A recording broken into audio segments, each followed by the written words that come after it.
It's hard to escape the feeling, isn't it, that artificial intelligence is just advancing at warp speed? Oh, absolutely. Staying on top of what truly matters can feel, well, like a full-time job sometimes. It really can, yeah. The sheer volume of news developments, Mm-hmm. it's pretty overwhelming. Right. That's exactly why we've sifted through the latest edition of the Promptly Times newsletter for you. Okay, good. Think of this as maybe your express route to understanding the AI landscape right now. We've Okay. tried to distill it all down. Yeah, down to the 5 key areas that are, really shaping the conversation. And what are those again? So as highlighted in the newsletter, those crucial areas are first, the findings of the AI Index 2025. Okay. Then, the vital and evolving field of LLM security. LLMs being the large language models. Exactly. Sophisticated AI models trained on just vast amounts of text data. Got it.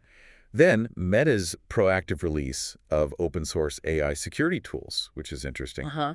The intriguing ElevenReader app from ElevenLabs, featuring a very special voice. Oh, yeah. And finally, the growing challenges to Google's long-standing dominance in search. Quite a list. It is.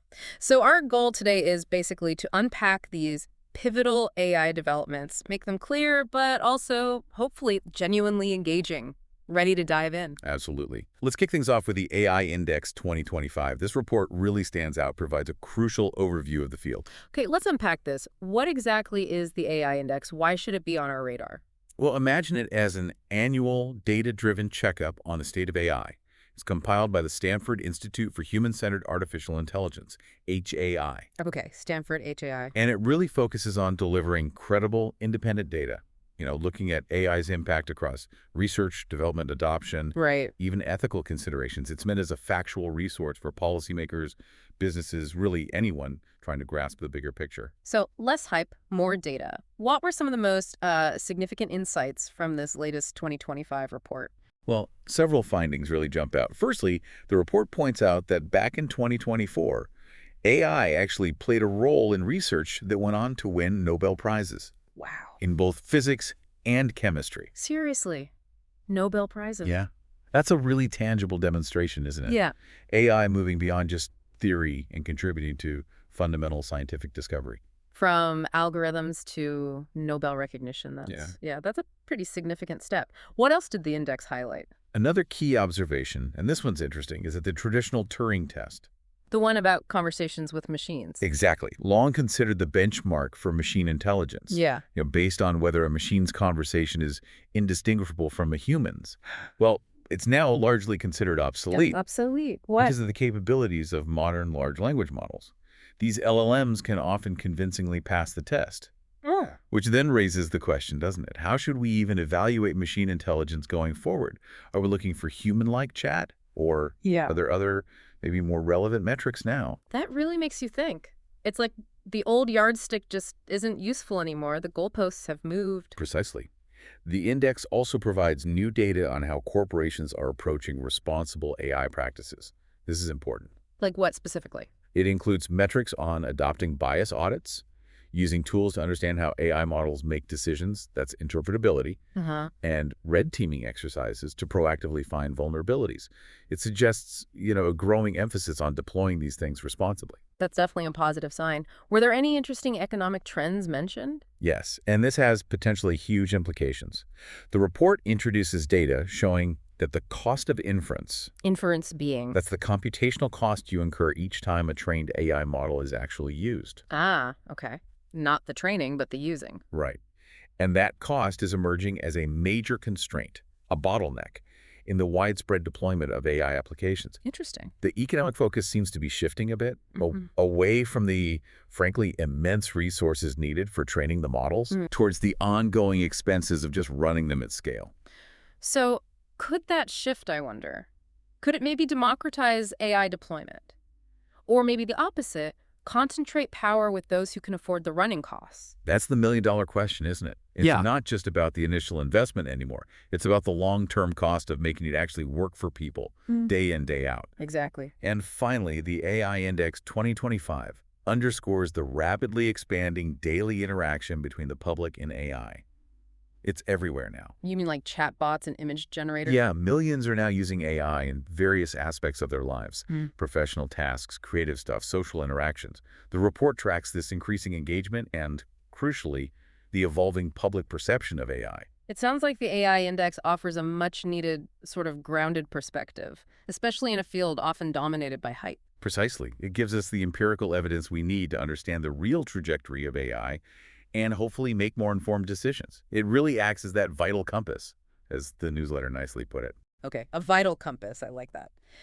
So we've got a good overview of the AI index. Now, let's move to a topic that feels increasingly critical as AI becomes more prevalent: security. Specifically, the security of these large language models. Indeed. As LLMs get integrated into more sensitive, more critical applications, ensuring their security is just paramount. The newsletter references a pretty comprehensive paper that categorizes the various security threats they face. Okay, so what kinds of vulnerabilities are we actually talking about here? Well, the paper organizes attacks into two main stages. First, those that occur during the model's training. Before it's even released. Right. And second, those that happen when the model's being used, which is called inference time. Got it. Training time and inference time. So what happens at training time? Training time attacks include techniques like model poisoning. Poisoning. Yeah, where malicious data is injected into the training dataset itself, specifically to manipulate the model's future behavior, and also data extraction, where attackers try to somehow retrieve sensitive information that was part of the original training data. Wow, that sounds like a really fundamental compromise of the model itself before it even gets out the door. It can be. So what about when the model is actually deployed and people are using it? Inference time. That's when inference time attacks come into play. These include things like prompt injection. Prompt injection, like tricking the model with the input. Exactly. Carefully designed prompts can trick the model into bypassing its safety protocols or performing actions it wasn't supposed to. Okay. There's also prompt leaking, where attackers try to figure out the prompts used by other users, maybe to steal ideas or methods, and evasion attacks, where inputs are specifically crafted to make the model produce incorrect or even harmful outputs, despite having safeguards in place. It's like a whole new domain of cybersecurity challenges, isn't it? Specifically tailored to AI. It absolutely is. So what are the strategies then? How do we defend against these attacks? Well, the paper categorizes defenses generally as either preventative or detective. Okay, prevent or detect. Makes Yeah. sense. Preventive measures aim to just block attacks from succeeding in the first place. This includes methods like data sanitization, cleaning up the training data, Right? and adversarial training, where you actually expose the model to examples of attacks during its training to make it tougher, more resilient. Sort of like vaccinating the model against attacks. That's a good analogy, yeah. And how do the detective measures work? Detective measures focus more on identifying attacks as they're happening or maybe after they've already occurred. This can involve things like anomaly detection, looking for unusual patterns in the input or output data, and output verification, where maybe a separate system checked the model's responses for harmful content or factual errors. But are these defenses foolproof? That's the key point. The paper emphasizes that currently no single defense mechanism is completely effective. It's not like there's one silver bullet. So it's an ongoing arms race, basically. Attackers find a way, defenders patch it, attackers find something new. Exactly. And a really significant concern highlighted in the paper is that many real-world systems right now rely on relatively basic, often kind of ad hoc security measures. Not built in from the start. Often not. And they may just not be adequate against sophisticated targeted attacks. So the paper strongly advocates for a security by design approach, Meaning meaning that security considerations have to be integrated right from the very beginning of the LLM development process, not just bolted on as an afterthought. that makes so much intuitive sense. It's like designing a building with fire safety in the blueprints, not just sticking extinguishers on the walls later. Precisely. And speaking of proactive security measures, it's interesting to see what Meta is doing, right? The newsletter mentioned their open source tools. It is indeed a noteworthy development. Meta's AI security team, it's led by Joshua Sachs, has recently launched a whole suite of open source tools. Okay. And they're aimed specifically at bolstering the security of generative AI systems. This directly addresses the growing security concerns we've just been talking about. The open source aspect feels pretty significant, doesn't it? It allows for broader scrutiny, contributions from the whole tech community. Precisely. By making these tools open source, Meta isn't just offering potential solutions, they're also trying to foster a collaborative ecosystem Right. where the wider AI community can chip in, help improve them, and maybe establish more robust security standards together. It's a kind of collective security effort. Yeah, that makes sense.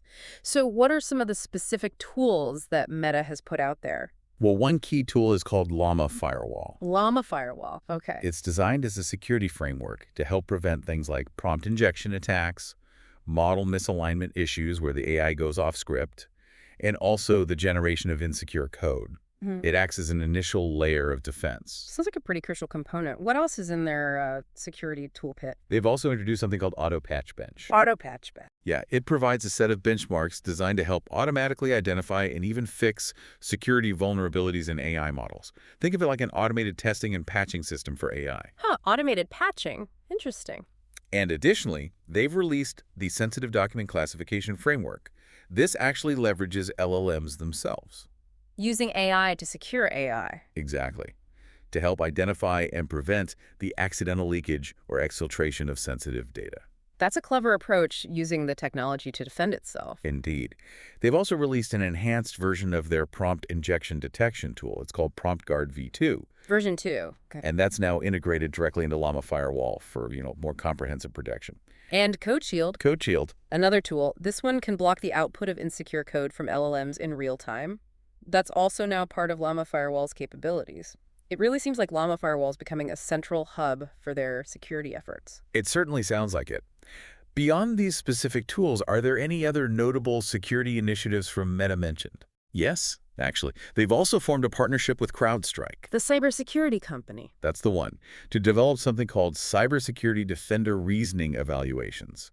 The collaboration aims to enhance AI's ability to reason and make decisions in cybersecurity contexts. So making AI a better cybersecurity analyst, essentially. Kind of, yeah. And recognizing the growing threat of audio deepfakes, which is pretty scary stuff. Very scary. They've even shared an audio deepfake detection model with trusted partners to help combat audio-based scams and social engineering attempts. That last one feels particularly timely, given how convincing deepfake audio can be now. Wow, it really seems like Meta is tackling AI security from multiple angles. They are, yeah. And the commitment to open sourcing these tools, it really underscores the idea that securing AI isn't just one company's problem. It's a shared challenge that requires transparency and collaboration across the industry to build trust and resilience. Definitely. Okay, let's shift gears now. From the serious topic of security to something that sounds like it could really enhance our daily lives.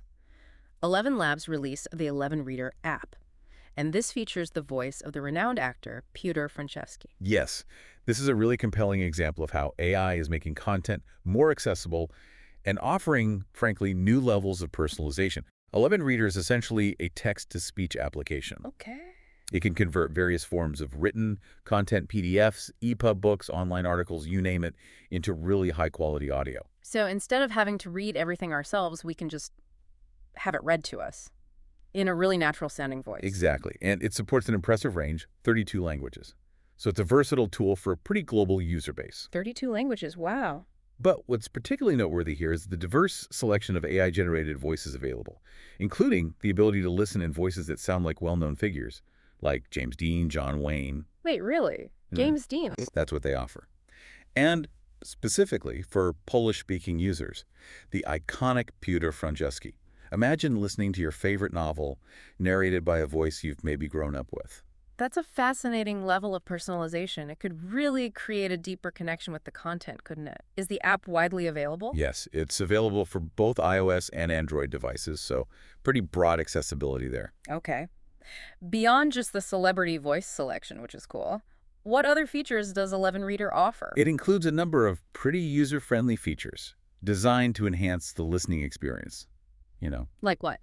Things like bookmarking, so Yeah. you can easily return to specific points in the audio, the ability to share short audio clips, note-taking functionality so you can jot down thoughts as you listen, Oh, that's useful. and even a sleep timer for listening before you go to sleep. So it's designed to be more than just a basic text-to-speech tool. It aims to provide a really seamless, integrated listening experience. It really sounds like a significant step forward in making digital content more accessible, more engaging maybe for a wider audience. That inclusion of recognizable voices is a really interesting touch. Absolutely. By combining advanced AI-powered speech synthesis with a user-centric design and potentially the emotional resonance of familiar voices, ElevenLabs is definitely pushing the boundaries of what's possible in text-to-speech. Very cool. Okay, for our final topic today, let's address the ongoing narrative, the potential disruption in the tech world, this idea that AI engines are starting to challenge Google's long-held dominance in search. Yeah, this is a really interesting shift to watch. I mean, for years and years, Google has been the undisputed king of search, right? Pretty much, yeah. But the emergence of these AI-powered tools, think ChatGPT, Perplexity AI, which offer genuinely alternative ways to find information, seems to be starting to have a noticeable impact. The newsletter mentioned an observation, I think, by an Apple executive about a decrease in Google searches coming from Safari. That's right. And the suggestion was that users are increasingly turning to these AI tools instead. That feels like a pretty significant data point coming from Apple. It is. It suggests a potential change in user behavior, doesn't it? How people are seeking information. Maybe a growing preference for direct conversational answers over just sifting through lists of blue links. Right. And Google's response. Well, Google's response was that overall search activity is still increasing, including from Apple devices. But they didn't directly address the specific point about Safari traffic potentially shifting. Hmm. That feels like they're maybe not quite acknowledging the core of the observation there. The appeal of these AI tools seems to be the speed, the directness of the answers they give. Exactly. Tools like ChatGPT and Perplexity AI are designed to provide direct answers, often with explanations, context. Synthesized information. Right, synthesized, thereby reducing the need for users to click through multiple links to piece things together themselves.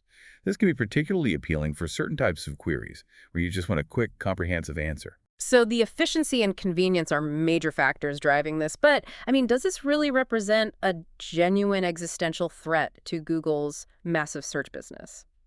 That's the big question. Look, it's still relatively early days. Google benefits from enormous infrastructure, vast data sets, decades of established user habits. Inertia is powerful. Very powerful.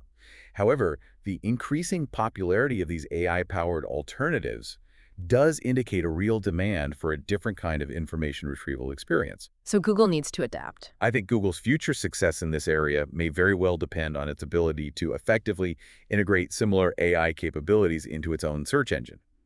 Adapting to these evolving user expectations, the changing landscape of information access, it really feels like we're at a potentially significant turning point in how we interact with information online. It certainly does. The whole competitive dynamic in the search market could look quite different in the coming years. That's a strong possibility, yeah. The competition is definitely heating up, and AI is proving to be a significant disruptive force in a market that, let's face it, has been largely dominated by one player for a very long time. Well, this has been a truly insightful deep dive into the latest AI developments, all thanks to the focused lens of the Promptly Times newsletter. We've covered a lot of ground. We really, From the growing impact of AI and, Nobel-level science and the critical need for robust security measures to the exciting potential of personalized text-to-speech tech like ElevenReader and this brewing competition in search. Indeed. The continuous rapid advancements in AI present both remarkable opportunities and, let's be honest, significant challenges. Right. The ongoing efforts to address security vulnerabilities are just essential as AI gets more deeply woven into the fabric of our lives. Right. And innovations like ElevenReader highlight the increasing accessibility, the personalization AI can offer, while the emerging competition in search really underscores the transformative power of this technology across huge established industries. So as we wrap up this deep dive, maybe something for you, the listener, to consider. Given the incredible potential of AI to drive progress and innovation across so many fields, how do we ensure that we are not only harnessing its benefits, but also proactively addressing the inherent security challenges and navigating these potential shifts in established technological power structures? It's a complex, constantly evolving picture, isn't it? It really is, and the conversation is definitely far from over.